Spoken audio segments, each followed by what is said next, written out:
Thanks for watching. Today we're building the best Axial SCX10 ever. And you can do it as well at home. Hooray! Hooray for everything!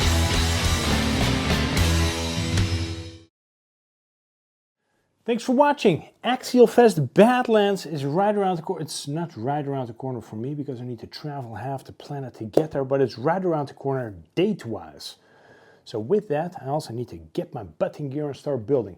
Thankfully, I went ahead and did a whole lot already, and just to take you along on the building journey, and also make sure that you can follow along and perhaps build your own, whatever it is that I'm building over here, a little video update. I hope everybody is doing well. I hope you have subscribed. In case you have, thanks very much. In case this is the first time you're watching a video, hit the subscribe button. It doesn't cost any money. There's no membership fees. There's no nothing. If you have any questions, I try to answer them. So please leave your comments in the comments box. And if you enjoy RC, leave me a thumbs up because that helps my videos in the algorithm. This is a bone stock, ready to run Axial SCX10 Jeep JL. So this is a Jeep Wrangler. This is also one of my favorite ever releases done by Axial. This is a very complex truck, but also very nice. It runs well, performs flawless, but it's also a tiny bit boring. So what I'm going to do is I want to have something that is shorter. I've already done this in the past with the SCX6. And that thing performs really well. And when I did that, I wrote a little recipe. It actually is the recipe to make what I have over here. So this is a 12.3-inch wheelbase trail truck. And what I need to have for a two-door is actually around 10.4 inches in wheelbase. And how I got to that, I will show that to you in today's video. So this is a really nice truck. It is also brand new. I'm going to use it to harvest some parts from. But what I used for that truck that I'm actually bringing to AxialFest Badlands is a BaseCamp builder's kit. If you're familiar with the regular Axial BaseCamp, that one is a portal axle truck, and this thing over here is not. I didn't know that either. I just knew that by looking at the box and coming to the conclusion that this is actually not a portal truck. With that, I can also say that this is a very promising chassis. So this is, as a starting point, a fantastic base to start working from. The BaseCamp builder's kit comes with the AR45 straight axles. So it is very basic, very generic, very easy to move around transmission. So you can imagine that if you need to shorten this, or if you need to move the front axle backward a tiny bit and the rear axle forward a tiny bit, it is very easy to start moving the transmission around as well. Because of course, when you start moving things around, you also want to address that in your frame rails. These frame rails, these are split, so in the middle they have like a little overlap, and with that it's also really easy to adjust the length on them. In case you want to mess around with the length of your vehicles, they've really kept that in mind that you can go ahead and have some fun with it. And then if you look at the parts list of what Axial offers a bit closer, there's actually a lot of hidden ingredients there that make a build like this possible, because there's nothing in this build that doesn't come right from the Horizon Hobbies website. When I'm talking about stuff, perhaps you've seen a few of them now already, I will make sure that there are QR codes in the screen. I know a lot of people watch these videos on their TV, and I just want to start experimenting with that a tiny bit by adding a QR code in your screen that you can easily scan so you end up on the right link rather than having to follow a link in the description box. I will still make sure that those links in the description box are there as well, but perhaps as like an additional service to make your browsing a bit easier, it could help to have a QR link in your screen. Let me know how that works out for you. Anyway, so I started with this BaseCamp builder's kit. From there, I just started regularly building everything. So I assembled the transmission case. I also assembled all of the axles. I built the shocks. The shocks, I have actually switched those out, but I'll get to that a tiny bit later. I built the shocks, and from there I started modifying everything. The first thing you need, or the first things actually that you need in order to execute a build like this, is a bunch of different links. if you look at these two trucks next to each other, at first glance they look identical, but then when you look a bit closer, you will see that this thing is way lower, of course, because it has non-portal axles. You will also see that it is an incredible amount shorter than the stock ready to run. So to achieve that, you do need to go through a couple of steps. I will explain those to you in today's video. If you look at the stock version, you will see that there's a link going from the steering servo to the right side of your front axle. And that link is one that you really need a lot of. So you need 3 sets of those links actually. So with that you also get the drag link in the front, and then you also get your servo link. And you're going to use those to make a new length upper link.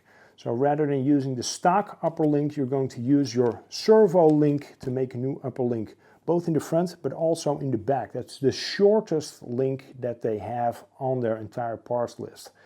After that, you're also going to use 2 sets of what is an upper link. So these upper links, despite you only needing 1 in a stock build, you can only buy them in sets of 2, which is an advantage actually, because you need to have 2 of them in the bottom over here and 2 of them in the bottom in the back as well. Just assemble those, and then from there you're already well on your way on executing a short wheelbase Axial SCX10iii. Once you have done all of this, you will see that if we start from the back, because that's the first part of the truck that you will assemble, your back is now 30 millimeters shorter than it originally was, which is very convenient, because if you then browse your BaseCamp Builder's Kit manual, you will see that where you would originally mount the skid plate, there's actually a lot more holes over there. So you can easily move your skid plate back 30 millimeters to make sure that it lines up with holes that are already drilled inside of those frame rails. Now before you mount them, do make sure that you chop those rear frame rails approximately 22-23 millimeters. If you do that, you have no issues whatsoever assembling the rest of your build. So that's the first thing you want to do. So you shorten those links in the back, you move the skid plate back, and by doing that you can actually use some standard holes that are already in those frame rails after you have chopped them off. So you assemble that, and then you move to the front. So the front frame rails as well, those need to have some modifications done to them.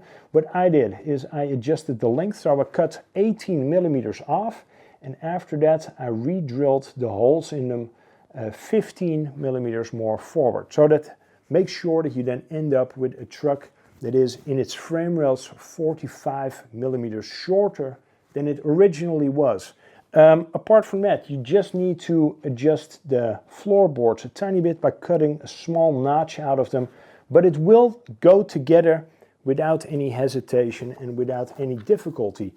The only part that you need to pay a tiny bit of attention to is the rear drive shaft.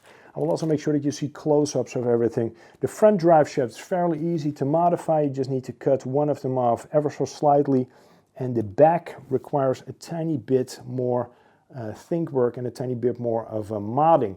What I did is, rather than having the spline section floating around between the 2 sleeves in the rear drive shaft, is I glued it up to the lower part of the drive shaft. So I glued it up to the axle part, and that way I have a bit more length in the top part. I hope it makes sense. So I made the bottom part relatively short before gluing it in, and that way I have less room for error in the top part, seeing that it is such an incredibly short drive shaft that you are left with. After that, I assembled everything. I have my dig actually locked out because I didn't want to use it. And then I was able to just roll it around a tiny bit and test it, and everything works as it should. Then I went to install a power plant, a servo, and all of that good stuff that you need to actually get it up and running. One thing that I immediately took off of this ready to run are the shocks, just because these are a tiny bit shorter than what you would find in the BaseCamp Builder's Kit, but it is by no means a requirement in order to execute this build. So if you can find some shorter shocks, some 90 millimeter shocks like you would find that is ready to run, rather than the 100 millimeter shock that you get at the BaseCamp Builder's Kit, I would go for them just to have a truck that is a bit more planted, but by no means is it needed in order to pull this off and make it work. If you look at it, you will also see that the front axle is shoved forward ever so slightly, and I did that on purpose. I still have some adjustment length in the upper link, but I did it on purpose to keep it like this, just because it improves my approach angle a bit, and I also like the look a bit better if those front tires sit forward towards the front of the truck a tiny bit more. I think it makes it look a bit more aggressive. Also, in it being quite planted right now with these shocks, it of course affects with an A the breakover angle, but seeing that this is such a short wheelbase truck, sitting at around 10.4, 10.5 inches of wheelbase, I don't think that that's that big of a deal, to be honest. So I'm very happy with the way it currently sits. To power it up, I have a Castle Creations Mamba X ESC, and that one is then powering a 2850 kV slate motor. This is a 1406, so this is the shortest can that Castle offers. These slate motors, they're absolutely fantastic. Censored brushless, they do whine a tiny bit, but you have some excellent control, especially low speed. Drag brake on them is fantastic, and you can set everything up through a Castle Link. For steering, I'm using a Reeves Raw 500 steering servo, and my radio gear, this is actually a very basic tactic radio. That's a long story that I will keep for a different video. Battery, I'm using a Gens Ace 3-cell LiPo. You can tell that even on this short chassis, it has plenty of room, and it sits well inside of that battery cradle. So that's the way that I have set it up currently. Of course, these wheels and tires, these will be dropped because I'm going to go for a tiny bit of a smaller diameter tire, but I really like the way that it's currently turning out. I of course have a lot of stuff to do still. I need to harvest all of the parts from the body. I need to harvest some parts from this chassis over here, like for example bumpers, inner fenders. You can also see that if I would have used this ready to run to modify, I would have run into some problems with that forward mounted motor. So the BaseCamp is really the perfect starting point for something that you want to heavily modify, like I did over here. For the body as well, I have a lot of modifications planned and a lot of cool stuff. I'm going to use some parts from Night Customs, which I found at youmagine.com. youmagine.com is a new website where you can find a ton of 3D printable files for your RC cars, trucks, boats, planes, everything. Brand new platform. Go check it out. I will make sure there's a link over here, but also a link in the video description box. You will find parts over there from, for example, Night Customs, Ampro Engineering, Ahead RC, a lot of familiar names, and it is a growing platform. So really fun to check out, and perhaps you're a creator, you want to be part of it, go make sure that you have an account over there. Next up for me, paint. I will make sure that I have something that actually matches the wheels and tires that I intend to use, and then we will take it from there, do some cool 3D printed parts to also make sure that everything that I'm going to do to the body, because it is of course going to involve a lot of chop work, that is a tiny bit obscured and that it will look as good as it can look. And then I'm ready to pack this thing up. And of course it is very convenient that it takes up way less space than a 12.3 inch wheelbase truck would. So I got room for souvenirs. Thanks so much for watching. Keep an eye out for the next video. I hope this was useful. If you have any questions, comments, leave them in the box below. I will try to help you out. And I will see you in the next video, hopefully. Take care, bye-bye. We're back on.